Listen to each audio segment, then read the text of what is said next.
My name is Lily Sullivan, and I'm 32 years old. For as long as I can remember, my wealthy parents treated me less like a daughter and more like their personal servant, while my younger sister Sarah lived like a princess. Every holiday, every family gathering, I was the one hidden away in the kitchen while she shined in the spotlight, charming guests like royalty. But last Christmas Eve, when my mother demanded that I cook an extravagant dinner for 25 of Sarah's VIP friends with only 24 hours notice, something inside me finally snapped. What followed didn't just shift our family dynamic, it unearthed a truth that left every single person in that house, including a Fortune 500 CEO, completely speechless. Before I tell you how I went from being treated as the invisible maid of the family to having my parents on their knees begging for my forgiveness, let me just say this. If you truly enjoy stories where justice is finally served, go ahead and subscribe. And I'd love to know where you're watching from and what time it is for you right now. Drop a comment. I read every single one. Now let's go back to that December evening when everything in my life began to change. I was sitting in my Manhattan apartment, carefully folding clothes into my suitcase. The quiet hum of the city outside reminding me that my world was finally becoming my own, when my phone rang. The caller ID flashed Mom, and I already knew this conversation wouldn't bring anything pleasant. In our sprawling Connecticut home, I imagined Christmas lights glittering across every surface. The same decorations I had been forced to hang every year since I was 17, never once thanked, never once appreciated. Lily, cancel whatever silly plans you have for tomorrow. My mother Margaret barked without even offering a hello. Her voice carried that sharp, commanding tone that brooked no argument. I kept folding my blazer slowly, refusing to give her the satisfaction of rattling me. What's happening tomorrow?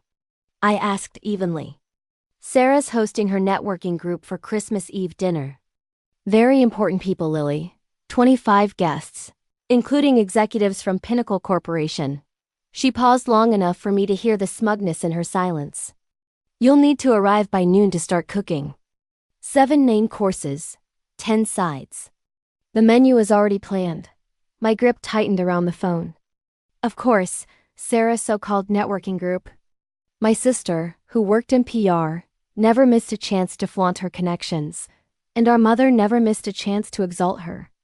Mom, I began, but she cut me off. Your sister is making important connections that benefit this family. You should be grateful to help. It's not like you have anything else going on. Her words sliced deep, the same way they always had. I glanced at my laptop, where an email from Victoria Chen, CEO of Pinnacle Hospitality, still glowed on the screen, a contract confirmation worth more than my parents could even imagine. If only she knew. Use the good china, my mother continued briskly. These aren't your usual crowd, Lily. These are people who matter. People who matter. Unlike me, apparently. I'll text you the menu. Don't embarrass us. And with that, she hung up. I stared at my plane ticket on the dresser departure to Florida. 8 p.m. tomorrow. My hand was steady now, because after 15 years of being dismissed, belittled, and overlooked, I finally understood the difference between their emergencies and my priorities. Memories rushed in like a bitter tide. Every Thanksgiving since I was 17, Lily will handle the cooking while Sarah entertains. Every Christmas, Lily's between jobs again, but at least she's useful in the kitchen. Every family gathering where Sarah was paraded around as their successful daughter in PR, while I was introduced as little more than the help. I remembered Sarah's engagement party, the country club, 200 guests, the $3,000 dress our parents had bought her. I worked 14 hours in the kitchen preparing appetizers, and when a guest asked what I did for a living, my mother laughed and said, Lily doesn't have Sarah's social skills, but she cooks well. That humiliation still burned. I walked to my closet and pulled out my second suitcase. Inside was a leather folder holding the document that would redefine everything. A contract embossed with the golden logo of my company, Stellar Events. I'd spent 5 years building my empire in silence, 3 offices, 50 employees, a client list that included luxury resorts and Fortune 500 giants. Tomorrow, while my family expected me to play chef for their precious Sarah, I had a flight to secure a $2 million contract. My phone buzzed again. A text from Sarah. Mom says you're cooking tomorrow. Don't screw it up. Important people will be there. I looked back at my ticket, flight 447, Fort Lauderdale, 8 p.m. and whispered to myself, not this time. For once, they would have to manage without me. I zipped my suitcase with a sense of finality, thinking back to the signs I'd ignored for far too long. At last month's country club dinner, my father had introduced me to his golf buddy as Sarah's sister. She's between opportunities? Between opportunities? That very morning, I'd closed a $500,000 deal. They never asked, never cared. In their minds, I was permanently unemployed, permanently failing. Then there was the day I returned home to find my childhood bedroom turned into storage for Sarah's overflow wardrobe. My trophies, my books, the remnants of my existence shoved into the basement. Meanwhile, Sarah had been gifted the entire renovated third floor, complete with her office and a walk-in closet. The message couldn't have been clearer. One daughter was an investment, the other disposable. But I wasn't disposable, not to the 50 employees who had thrown me a surprise celebration just last week when I landed the Pinnacle account, not to the clients who trusted me with multi-million-dollar events, not to the life I'd built in silence while they mocked me. My phone lit up one more time. Another text from Mom. Don't forget the truffle oil. These people have sophisticated palates. I almost laughed. As if I didn't regularly design menus for billionaires and celebrities. As if I hadn't just secured the very company her precious executives worked for. The cruelest part wasn't even their dismissal, it was that they'd never once been curious. In 5 years, no one had asked me, "So, Lily, what exactly do you do all day?" They didn't want the answer. They preferred their narrative.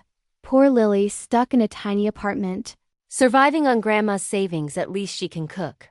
But they were about to find out exactly who I was, and this time, I wouldn't be in the kitchen. My name is Lily Sullivan, and I'm 32 years old. For as long as I can remember, my wealthy parents treated me less like a daughter and more like their personal servant, while my younger sister Sarah lived like a princess. Every holiday, every family gathering, I was the one hidden away in the kitchen while she shined in the spotlight, charming guests like royalty. But last Christmas Eve, when my mother demanded that I cook an extravagant dinner for 25 of Sarah's VIP friends with only 24 hours notice, something inside me finally snapped. What followed didn't just shift our family dynamic, it unearthed a truth that left every single person in that house, including a Fortune 500 CEO, completely speechless. Before I tell you how I went from being treated as the invisible maid of the family to having my parents on their knees begging for my forgiveness, let me just say this. If you truly enjoy stories where justice is finally served, go ahead and subscribe. And I'd love to know where you're watching from and what time it is for you right now. Drop a comment. I read every single one. Now let's go back to that December evening when everything in my life began to change. I was sitting in my Manhattan apartment, carefully folding clothes into my suitcase.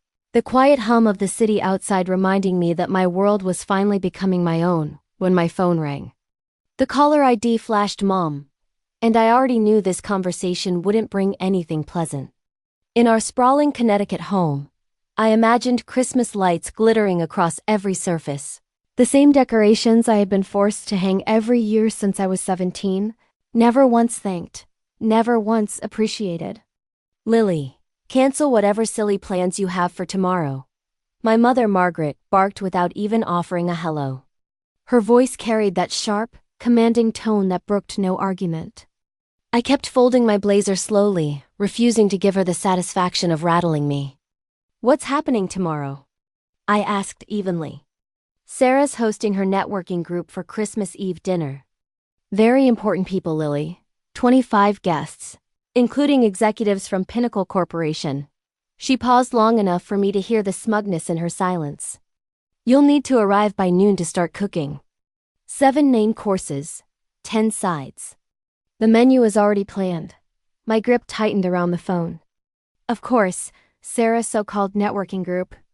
My sister, who worked in PR, never missed a chance to flaunt her connections, and our mother never missed a chance to exalt her. Mom, I began, but she cut me off. Your sister is making important connections that benefit this family. You should be grateful to help. It's not like you have anything else going on." Her words sliced deep, the same way they always had. I glanced at my laptop, where an email from Victoria Chen, CEO of Pinnacle Hospitality, still glowed on the screen, a contract confirmation worth more than my parents could even imagine. If only she knew. "Use the good china," my mother continued briskly. "These aren't your usual crowd, Lily. Lily, these are people who matter. People who matter. Unlike me, apparently. I'll text you the menu. Don't embarrass us." And with that, she hung up. I stared at my plane ticket on the dresser departure to Florida. 8 p.m. tomorrow. My hand was steady now, because after 15 years of being dismissed, belittled, and overlooked, I finally understood the difference between their emergencies and my priorities. Memories rushed in like a bitter tide. Every Thanksgiving since I was 17, Lily will handle the cooking while Sarah entertains. Every Christmas, Lily's between jobs again, but at least she's useful in the kitchen. Every family gathering where Sarah was paraded around as their successful daughter in PR, while I was introduced as little more than the help. I remembered Sarah's engagement party, the country club, 200 guests, the $3,000 dress our parents had bought her. I worked 14 hours in the kitchen preparing appetizers. And when a guest asked what I did for a living, my mother laughed and said, "Lily doesn't have Sarah's social skills, but she cooks well." That humiliation still burned. I walked to my closet and pulled out my second suitcase. Inside was a leather folder holding the document that would redefine everything. A contract embossed with the golden logo of my company, Stellar Events. I'd spent 5 years building my empire in silence, 3 offices, 50 employees, a client list that included luxury resorts and Fortune 500 giants. Tomorrow, while my family expected me to play chef for their precious Sarah, I had a flight to secure a $2 million contract. My phone buzzed again. A text from Sarah. "Mom says you're cooking tomorrow. Don't screw it up. Important people will be there." I looked back at my ticket, flight 447, Fort Lauderdale, 8 p.m. and whispered to myself, not this time. For once, they would have to manage without me. I zipped my suitcase with a sense of finality, thinking back to the signs I'd ignored for far too long. At last month's country club dinner, my father had introduced me to his golf buddy as Sarah's sister. She's between opportunities. Between opportunities? That very morning, I'd closed a $500,000 deal. They never asked, never cared. In their minds, I was permanently unemployed, permanently failing. Then there was the day I returned home to find my childhood bedroom turned into storage for Sarah's overflow wardrobe. My trophies, my books, the remnants of my existence shoved into the basement. Meanwhile, Sarah had been gifted the entire renovated 3rd floor, complete with her office and a walk-in closet. The message couldn't have been clearer. One daughter was an investment, the other disposable. But I wasn't disposable, not to the 50 employees who had thrown me a surprise celebration just last week when I landed the Pinnacle account, not to the clients who trusted me with multi-million-dollar events, not to the life I'd built in silence while they mocked me. My phone lit up one more time. Another text from Mom. "Don't forget the truffle oil. These people have sophisticated palates." I almost laughed. As if I didn't regularly design menus for billionaires and celebrities. As if I hadn't just secured the very company her precious executives worked for. The cruelest part wasn't even their dismissal, it was that they'd never once been curious. In 5 years, no one had asked me, "So, Lily, what exactly do you do all day?" They didn't want the answer. They preferred their narrative. Poor Lily, stuck in a tiny apartment, surviving on grandma's savings. At least she can cook. But they were about to find out exactly who I was, and this time, I wouldn't be in the kitchen. I employed 3 executive chefs, each one handpicked for their brilliance and dedication. And as I sat there, I pulled out my phone and scrolled through the photos that told the story of my real life, the one my family had never cared to see. There I was shaking hands with the mayor at a charity gala I had catered, smiling proudly beside my team as we celebrated the opening of our 3rd location, standing in front of the magazine cover that featured me in Hospitality Quarterly, with the headline calling me the quiet revolutionary of luxury catering. Yet none of these moments, none of these triumphs, had ever been shared with my family. Because I had learned early that success without their approval was dangerous, even threatening to them. The one time I mentioned landing a huge client, my mother had immediately dismissed it, pivoting the conversation to gush about Sarah's latest PR campaign for an energy drink. "At least you're useful in the kitchen," she'd said, patting my hand like I was still a child who'd just finger-painted something pretty for the fridge. I opened my laptop and pulled up my company dashboard, Stellar Events, a business I had built entirely without a penny from my parents, without the Sullivan name, and without their blessing, thriving solely because of my vision and determination. Tomorrow's revenue alone would exceed what Sarah made in half a year, but of course they would never know that. A text from my assistant blinked across the screen earlier in the day. "Forbes wants to feature you in their 40 Under 40 issue. They're especially interested in your story of building a business without family support." Without family support? If only they knew the half of it.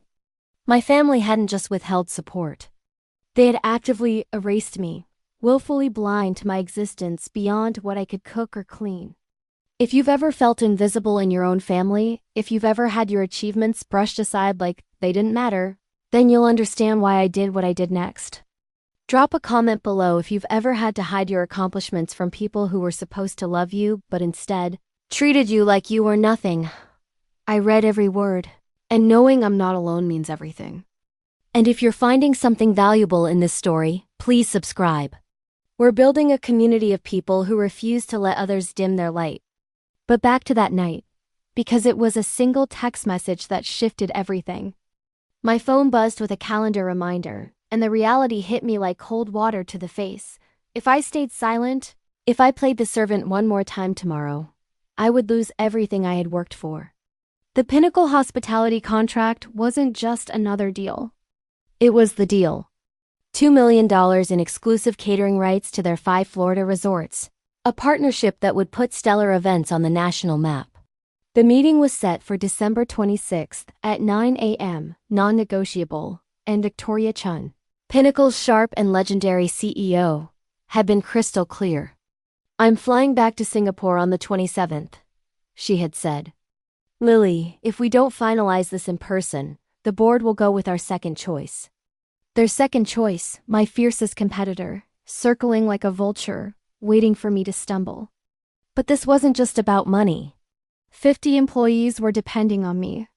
Maria, my head chef, had just put in an offer on her first home, based on the expansion this contract would bring. James, my operations manager, was dreaming of sending his kids to better schools. This wasn't just my dream anymore. It was theirs too. I pulled up my bank statements, not because I doubted myself, but because I needed to see it in black and white. Yes, I was already successful, but this deal would transform everything. It was the difference between being a regional name and becoming a national leader. The kind of once-in-a-lifetime opportunity that changes the course of a career forever. Just then my phone rang. It was my CFO. "Lily, just confirming you'll be at the resort tomorrow evening for the pre-meeting dinner with Victoria's team?" "I'll be there," I said, glancing at my already packed bags. "Good," he replied. Victoria specifically mentioned she's excited to meet the CEO who built such an impressive company without any family money or connections. She said it's rare to see that kind of authentic success. If she only knew how true that really was. My inbox pinged again, an email from my mother's subject line, "Urgent Christmas Eve menu." My stomach dropped as I opened it.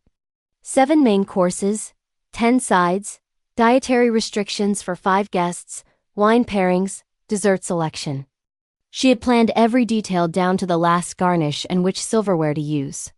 "Use the Waterford crystal and the silver with the monogram," she had typed. "These are important people, Lily. One of them is Victoria from Pinnacle Corporation. She could be valuable for Sarah's career." I nearly dropped my phone. Victoria. My Victoria. The same woman I was scheduled to meet in Florida was going to be in my parents' dining room, expecting to be served by their unemployed daughter. Another text arrived, this time from Sarah. "Mom says Victoria Chen will be there. She's huge in hospitality." I'm hoping to pitch her on PR services. Don't embarrass me with your amateur cooking. Amateur cooking. I had just catered Victoria's company retreat for 500 people last month, but since all communication had gone through my executive team, she had never met me face to face. That was supposed to happen tomorrow. I sat down hard on the edge of my bed, the weight of the decision pressing against my chest. Stay and serve the woman who is about to make me a millionaire, pretending to be a failure in front of my family. Or leave, risk their wrath, and secure my future. A notification popped up. Your Uber to JFK is scheduled for 6:30 p.m. tomorrow. My eyes darted between the detailed menu my mother had sent, the signed contract in my folder, and the plane ticket glowing on my nightstand. The choice had never been clearer. I picked up my phone and dialed my mother's number. She answered on the first ring. Finally.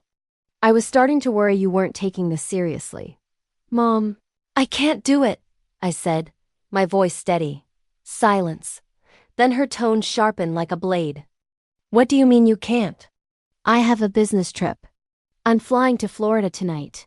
Don't be ridiculous, she snapped, her voice rising with every word. What possible business could you have? An important meeting? She actually laughed. Lily, stop being selfish. Your sister needs this. Sarah has a full catering team she could hire. With what money? Do you know how expensive that is? I bit my tongue. The irony almost unbearable, her lecturing me on catering costs when I owned one of the fastest-growing catering companies in the country. Family comes first, she snapped. Or are you too selfish to understand that?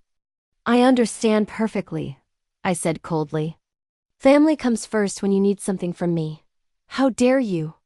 She hissed. When's the last time you even asked about my life, Mom? We know about your life. You're between jobs, living in that tiny apartment. I'm a CEO. Another laugh, cruel and dismissive. A CEO of what? Your imaginary company. It's not imaginary. I have 50 employees. Lily, enough with the fantasies. Sarah needs this. You owe us. I owe you. My voice broke, but I forced it steady again. You raised me, yes. Fed me. Kept me under your roof. While treating me like hired help. You're being dramatic. What else do you even have to do? Sit in your apartment alone on Christmas? I looked at my first-class ticket, gleaming with possibility. I have a flight at 8 p.m. Cancel it. No. Her voice dropped, full of venom. If you leave, don't bother coming back? The words hung heavy in the silence. The same threat she'd wielded countless times before. Usually, it worked. Usually I caved. But not this time. Then I guess this is goodbye, I whispered. You can't be serious. I'm done being the family servant. Mom, I'm done being invisible until you need something. You ungrateful. I hung up, my hands trembling. But for the first time in 15 years, the shaking wasn't from fear or anger. It was from freedom. My phone immediately exploded with furious texts from Sarah. What did you just do? Mom was having a meltdown, screaming through the phone as if the world itself might collapse if I didn't bend to her demands. Stop being so dramatic and get over here, she ordered, her voice shrill with that familiar mixture of panic and control. I turned my phone off and kept packing, my movements steady and deliberate, refusing to let the chaos on the other end consume me. They would figure it out, they always did when they had no other choice. But after a moment, I turned the phone back on, not out of guilt but to end the circus once and for all. It rang immediately, Sarah's name flashing across the screen. What is wrong with you? She shrieked before I could speak. Mom's calling every relative we have, telling them you've lost your mind. She says you're destroying Christmas. I closed my eyes, inhaling deeply to keep from snapping. I have a business meeting on Christmas Eve. Stop lying, Sarah hissed. This is about that stupid fight last month, isn't it? When Mom gave me your room? A bitter laugh escaped me. My room was converted into your closet years ago, Sarah. No, this is about my actual career. She scoffed, venom dripping from her words. What career? You cook sometimes. I clenched my jaw. I own a catering company. Sure you do, she mocked, her tone smug and dismissive. Look, I'll pay you to cook. How es 200美元? The absurdity almost made me laugh aloud. My day rate as a personal chef was $5,000, not that Sarah would ever know. This is non-negotiable, Sarah. I'm not coming. Her voice hardened. Mom will disown you. That's her choice. You're really going to ruin Christmas? Ruin my networking opportunity. Victoria Chen will be there. Then hire a caterer on Christmas Eve, I replied, my patience thinning. Are you insane? No one's available. I walked to my kitchen counter and glanced at the notepad where I'd already written down 3 catering companies with 24-hour hotlines. It was more generosity than they deserved, but I wasn't completely heartless. I left a note on my counter with numbers, I said flatly. I'm not driving to Manhattan for your stupid note. Then, Google emergency catering services. Her final jab came sharp. You're selfish. I'm being professional. My business requires travel. What business? She screamed. Stop pretending to be something you're not. My Uber notification lit up the screen 2 hours until pickup. I have to go, Sarah. Her last words were cold. If you do this, you're dead to us. My reply came without hesitation. I'm already invisible to you. What's the difference? I ended the call and shut my phone off completely. On the counter, I placed the note with catering numbers in plain sight and next to it, a crisp business card. Lily Sullivan, CEO, Stellar Events. They would never see it, never believe it, but at least I knew I'd tried to help before choosing myself for once. At 8:07 p.m., the plane lifted off from JFK. Connecticut blurred into a sea of lights below. While I finally exhaled, tension leaving my body like air from a punctured balloon.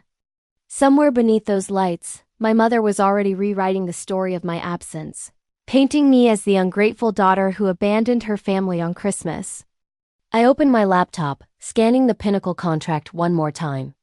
Clause 15.3. CEO presence required for all strategic planning sessions. Victoria Chen herself had insisted on it, refusing to work with founders who weren't fully invested. 17 new emails filled my inbox from her team confirming the pre-meeting dinner, the formal presentation, the contract signing. My heart pounded, not from fear but exhilaration. This was the culmination of years of sacrifice. A text buzzed through the plane's Wi-Fi. Forbes wants to know if they can highlight your family background. They like the built from scratch without family support angle. I typed back quickly. Tell them yes. The article runs the 27th, correct? Midnight on the 26th, came the reply. Perfect. By the time my family discovered the truth, it would be too late to diminish it. The Forbes draft glowed on my screen. Headline bold. From invisible to invaluable. How Lily Sullivan built a catering empire. Without a dollar of family money. My throat tightened with something that felt like vindication. At the Pinnacle Resort, a suite with floor-to-ceiling windows greeted me. Champagne waiting on ice beside a handwritten note. Welcome, Miss Sullivan.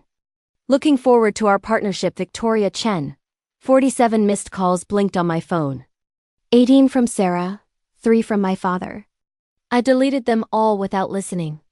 Another email caught my eye. We've moved you to the cover story. Forbes, December 27th. My face confident. Poised, nothing like the invisible daughter they dismissed, would be on every newsstand in America. And then, as if fate had its own twisted sense of irony, an email from Victoria. Running late to dinner tomorrow. Stopping by a social obligation in Connecticut. My parents' house. The very place where, at that moment, chaos reigned. The texts came flooding in the next morning, each one proof of the unraveling I had predicted.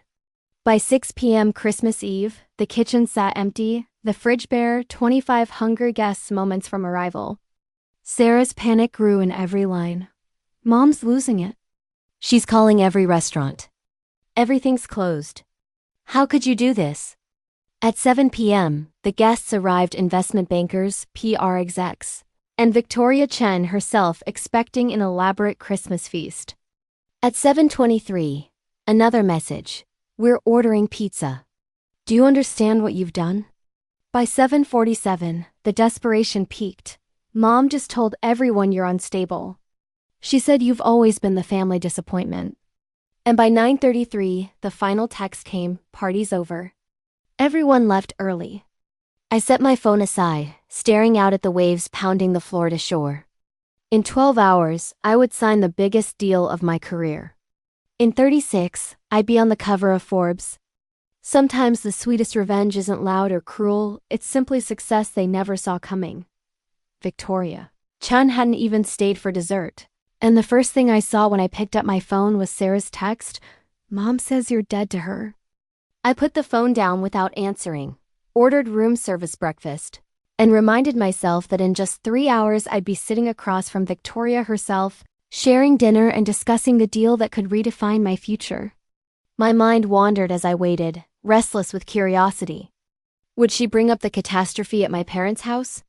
Would she recognize my last name and make the connection?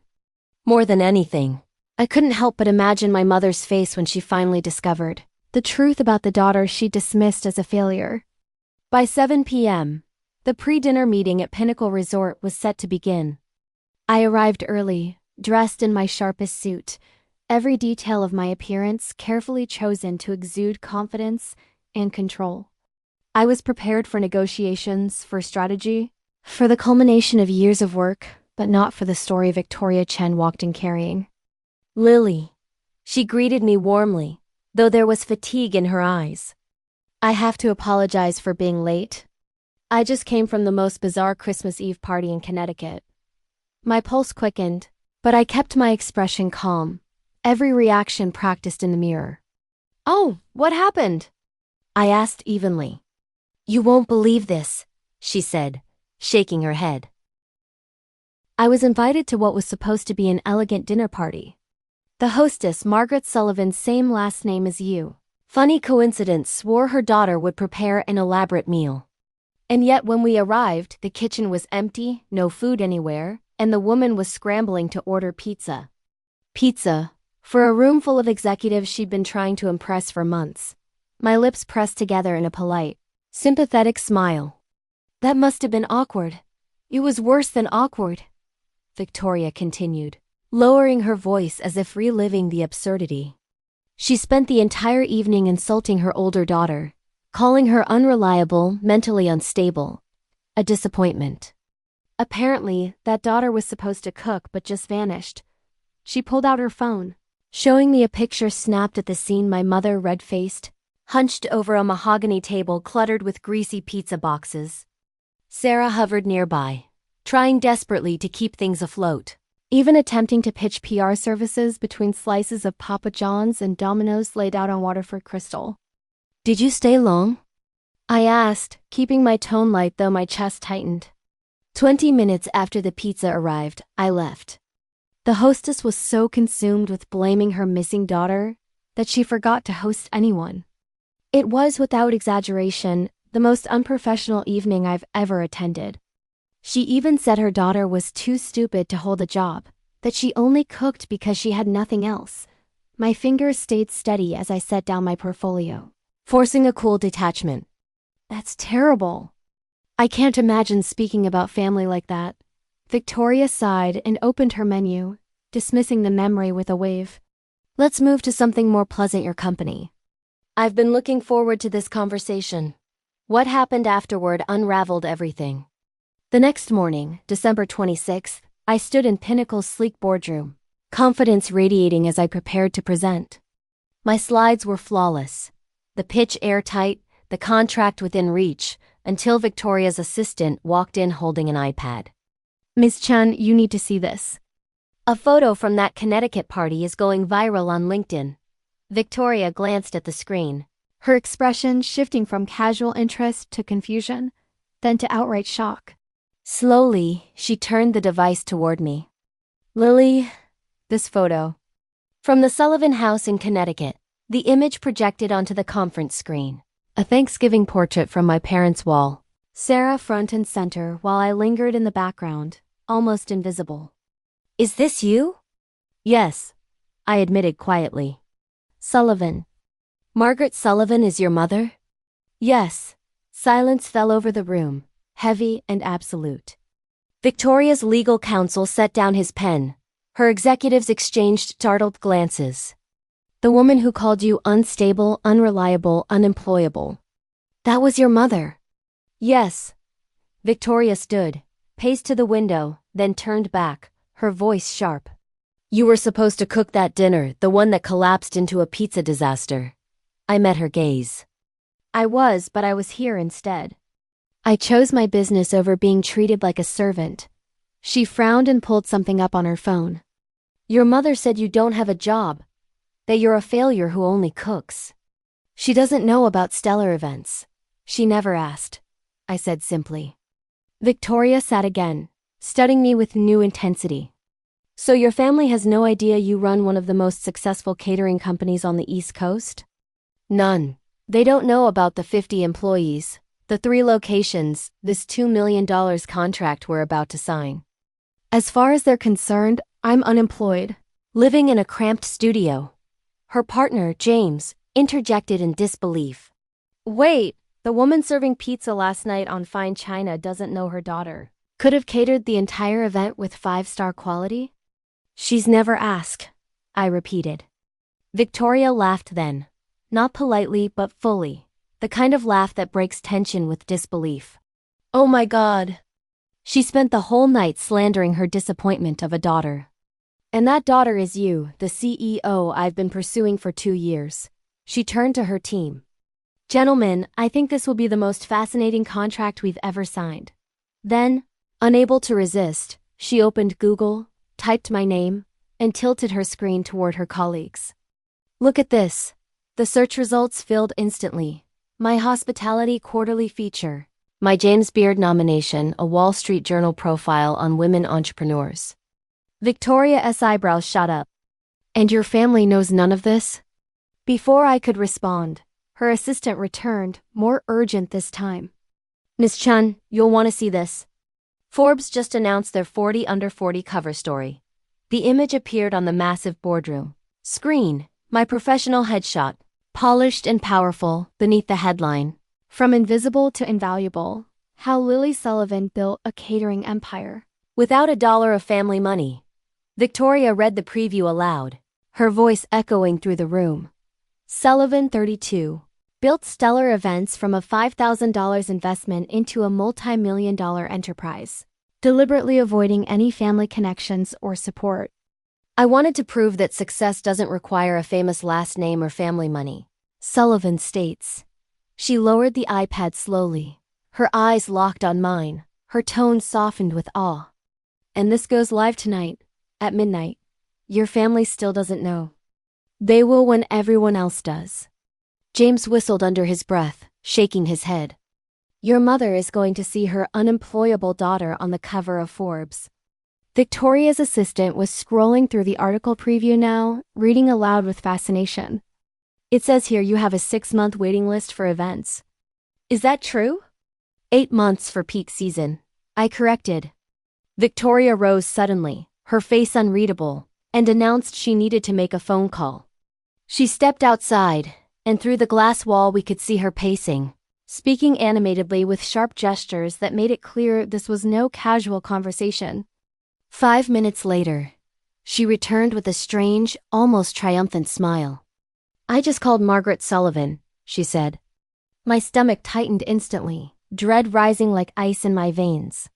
You what? I asked, barely able to breathe. I told her I was very disappointed in last night's event and that I would be taking my business elsewhere. Victoria replied smoothly, her voice calm but laced with something dangerous. She begged me to reconsider, said it was all her older daughter's fault. Then Victoria's eyes locked on mine. And I told her I'd just signed a $2 million contract with the most talented entrepreneur I know. She asked who.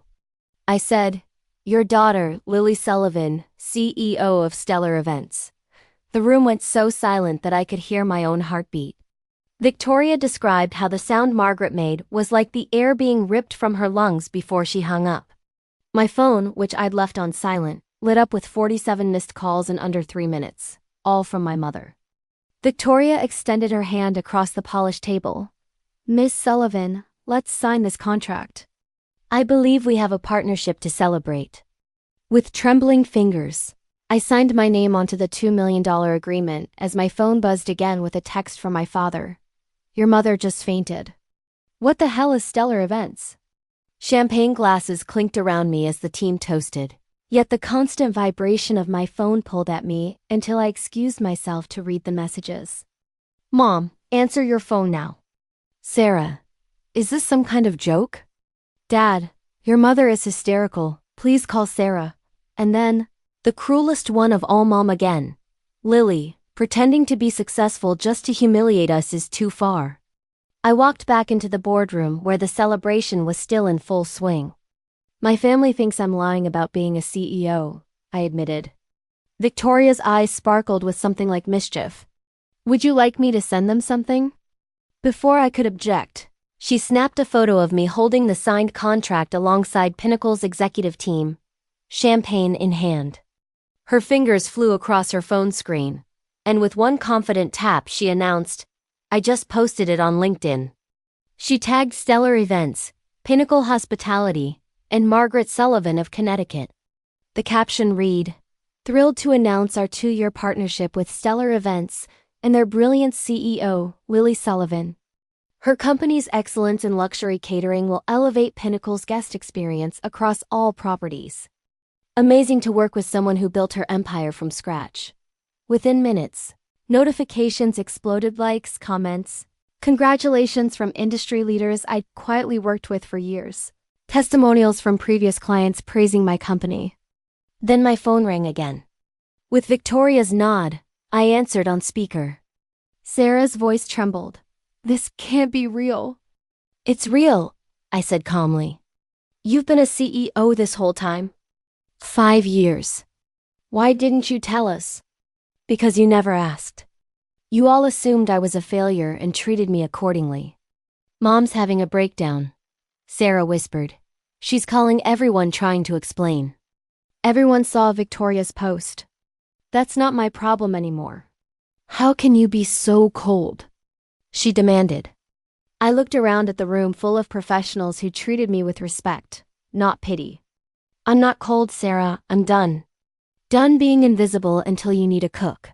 Done being the family disappointment. Done pretending to be less than I am just to make you comfortable.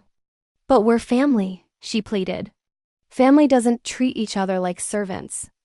Call me when you're ready to meet Lily Sullivan, the CEO, not Lily the cook. I hung up without another word. Victoria raised her glass and said simply to boundaries.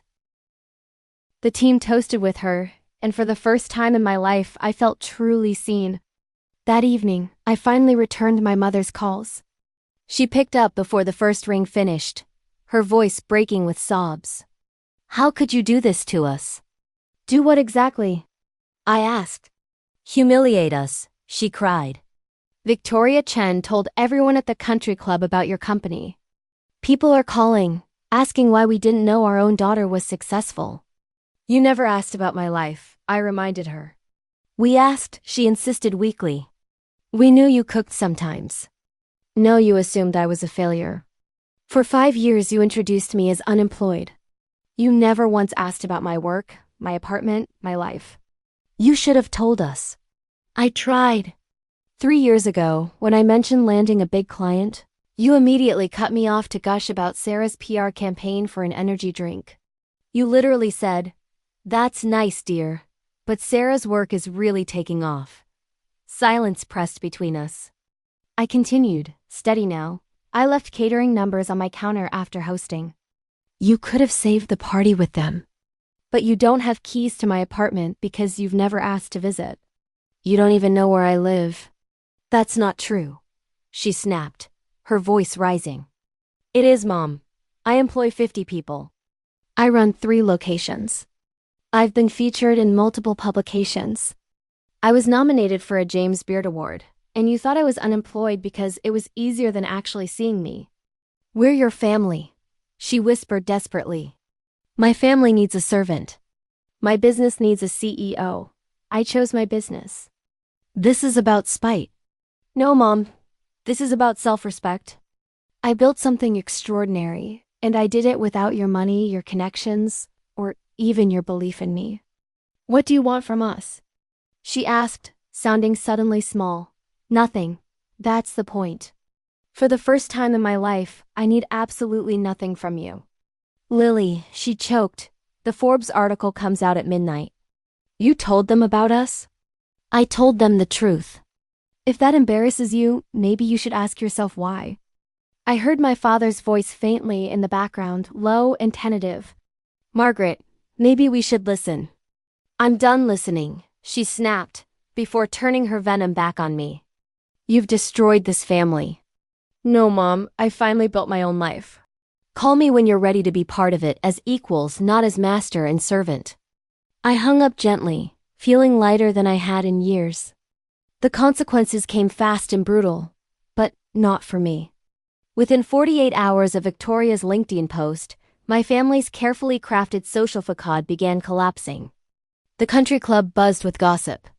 Sarah's frantic text told me the rest. Pinnacle just canceled our PR contract.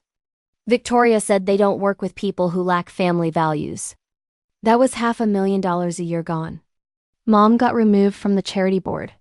They claimed it was unrelated, but everyone knew. Dad's golf buddies were laughing, asking how he didn't know his own daughter was a millionaire. Then the Forbes article dropped and it went viral. The headline alone, built without a dollar of family money, was a social wrecking ball. But the quiet dagger came in paragraph 3. My family assumed I was unemployed. It was easier to build an empire in silence than to fight their assumptions. Finally, my father called me directly. Something he hadn't done in years. Lily, I need to say something. I waited, my chest tight. I knew you were doing something with catering, he admitted slowly. I saw the business registration years ago when some mail got mixed up. But your mother was so certain about who you were supposed to be. I should have said something. I should have spoken up. I'm ashamed. It was the most honest thing he had said to me in 15 years. Why didn't you? I asked quietly, bracing myself for his answer. Because it was easier to let her narrative stand than to fight it. I see now that made me complicit, my father admitted, his voice low with a regret that felt heavy even through the phone. Your success is remarkable, Lily, and you missed it because we weren't looking. Dad, your mother's lost 3 charity positions. Sarah's firm is hemorrhaging clients. And everyone wants to know how we could treat our successful daughter like hired help while praising Sarah for mediocre PR work. I never wanted to hurt anyone, I said quietly. You didn't hurt us, Lily, he replied with surprising honesty. We hurt ourselves. We created a story where you were the failure and Sarah was the success, and now everyone can see we were blind. He paused, a bitter chuckle escaping him. That pizza disaster is already country club legend Margaret Sullivan, who bragged about her entertaining for years, serving Papa John's on Waterford Crystal while her CEO daughter was signing million-dollar deals. Despite everything, I felt a flicker of sympathy. Dad, I don't apologize, I said firmly. We earned this every single consequence. While my family scrambled to contain their social catastrophe, my life exploded in the best possible way. The Forbes article featured a photo of me at the Pinnacle signing, champagne glass in hand, surrounded by executives who valued my work. The contrast to my family's Thanksgiving photo where I hovered in the background like hired help wasn't lost on anyone. Within a week of publication, Stellar Events received over 200 inquiries. High-end clients who had been cautious suddenly wanted to work with the CEO who built an empire from scratch. My inbox overflowed with interview requests, speaking engagements, and partnership proposals. Victoria Chen became my fiercest advocate, introducing me to her network and gleefully retelling the Christmas Eve disaster as a parable of arrogance and blindness. Imagine, she'd laugh, having a golden goose in your house and treating it like a servant duck. 3 major contracts came from those introductions alone, worth a combined $10 million. I hired 20 new employees to handle the growth, promoting Maria to executive chef and James to coup during our expansion meeting. Maria smiled at me and said something that stayed with me. You know what I love most about this company? You built it for people who were overlooked. Half of us were told we'd never amount to anything. She was right. Unconsciously, I had surrounded myself with people like me, talented, dismissed, underestimated, and hungry to prove themselves. My assistant forwarded me a message from a reporter. Your story is everywhere.